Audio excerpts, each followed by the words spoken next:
এত কাছে দিয়েন না ভাই, একসাথে থেকে খুশি আছে। এখন ছবি তুলতে সুন্দর ছবি।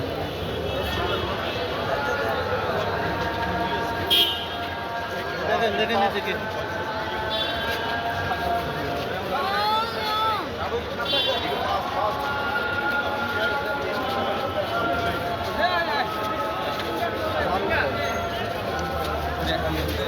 এই যে